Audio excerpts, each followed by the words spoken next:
안녕하세요. 늘푸른 건강박사입니다. 많은 분들이 걱정하는 치매는 지난 영상에서도 설명드린 적이 있지만 알츠하이머, 혈관성 치매, 알코올성 치매 등 다양한 종류가 있습니다. 그리고 요즘에는 청년층부터 고령층까지 모든 연령대가 걱정해야 하는 치매의 한 종류가 있는데 오죽하면 부모와 자녀가 동시에 치매에 걸릴 수 있다는 말까지 나오고 있습니다.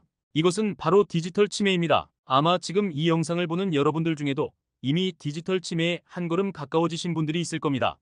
먼저 디지털 치매는 약 2004년도쯤부터 나온 용어인데 근래에 들어서 스마트폰의 발달로 다시 수면 위로 떠오르게 되었고 디지털 치매의 뜻은 이름 그대로 전자기기에 지나치게 의존하여 생긴 치매입니다. 실제로 요즘 남녀노소를 불문하고 많은 사람들은 스마트폰이나 컴퓨터 등 전자기기에 의존하면서 스스로 계산하고 인지하고 저장하는 능력이 많이 떨어졌다고 합니다. 모든 치매가 그런 것처럼 디지털 치매 또한 처음에는 가벼운 증상으로 시작해서 경각심을 갖지 않는데 그 상태가 지속되면 치매가 악화되어 돌이킬 수 없는 상황에 이르게 됩니다. 만약 지금 영상을 보는 여러분이 10초 안에 어제 점심 식사로 먹은 메뉴가 기억이 나지 않는다면 이번 영상을 더욱 유의 깊게 시청해 주셔야 합니다. 오늘 영상에서는 디지털 치매 자가진단 문항을 소개해 드릴 것인데 본인이 디지털 치매 위험군에 속하시는지 확인해 보시고 디지털 치매를 예방할 수 있는 간단한 방법 3가지를 소개해 드리면서 영상을 마무리하도록 하겠습니다. 영상을 본격적으로 시작하기에 앞서 소중한 건강정보가 널리 퍼져 많은 분들이 건강해질 수 있도록 늘푸른 건강박사 구독과 좋아요로 동참해주세요. 먼저 디지털 치매에 대한 자가진단 10가지 문항을 알려드릴 것인데 이 중 본인에게 해당되는 것이 몇 가지인지 체크해 보시길 바라겠습니다. 첫 번째, 외우는 전화번호가 3개 이하이다. 두 번째, 인터넷 검색창에 무엇을 검색하려고 했는지 가끔 기억이 나지 않는다. 세 번째, 아침에 먹은 식사 메뉴가 생각나지 않는다. 네 번째, 계산서에 서명할 때 빼고 손글씨를 거의 쓰지 않는다. 다섯 번째, 처음 만났다고 생각한 사람이 전에 만났던 사람인 경우가 있다. 여섯 번째, 같은 얘기를 한다는 이야기를 반복적으로 듣는다. 일곱 번째, 자동차 내비게이션 장치를 장착하고 지도를 보지 않는다. 여덟 번째, 기존에 알고 있던 한자나 영어 단어가 기억나지 않는 경우가 있다. 아홉 번째, 애창곡도 가사를 보지 않으면 부르지 못한다. 열 번째, 가까운 사람과 대화 중 80%는 SNS 메신저를 사용한다.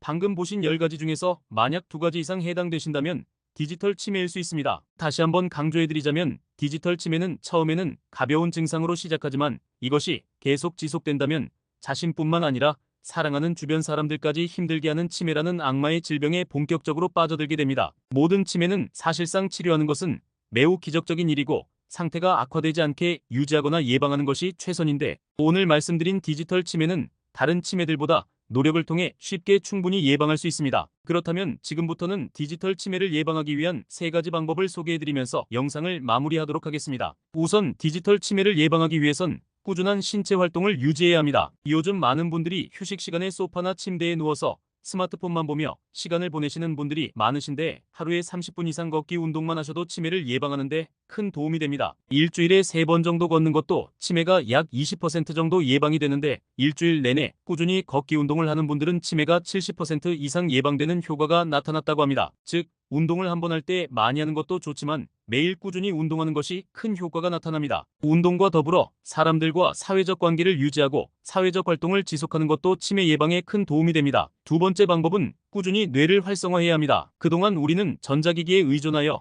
뇌를 활용하는 빈도가 줄어들게 되었습니다. 잠자고 있는 뇌를 활성화하기 위해 가장 좋은 방법은 독서입니다. 독서는 수동적으로 글자만 읽어나가는 것이 아니라 독서를 하면서 그 내용을 머릿속으로 상상하면서 글자를 읽어나가면 큰 도움이 되고 독서 외에도 색소폰, 화초 가꾸기 등의 새로운 취미 활동을 배우는 것도 뇌 활성화를 비롯하여 신체적, 사회적으로 도움이 되니 건강한 취미 활동을 찾아보시는 것을 권장드립니다. 마지막으로 가장 핵심은 전자기기 사용 시간을 제한해야 합니다. 스마트폰이나 컴퓨터 등을 사용할 수 있는 시간을 제한하거나 사용 후 일정 휴식 시간을 가지는 등의 규칙을 정해두는 것이 좋습니다. 그리고 특히 잠자리에서는 스마트폰 사용을 자제하는 것이 좋습니다. 잠은 하루 종일 일했던 뇌가 휴식을 취하는 시간인데 제대로 된 숙면을 취하지 못한다면 우리의 뇌는 피로를 회복하지 못하고 정상적인 일상생활을 수행하는데 장애가 생기고 이것이 누적되어 치매를 비롯한 여러 건강 문제를 야기할 수 있습니다.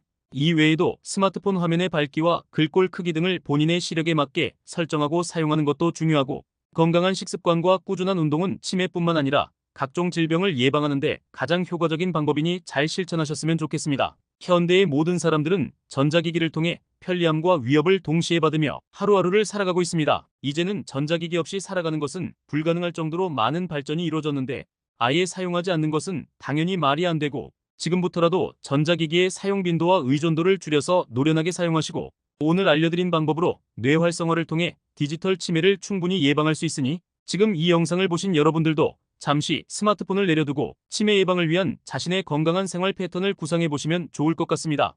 지금까지 늘푸른 건강 박사였습니다. 시청해주셔서 감사합니다.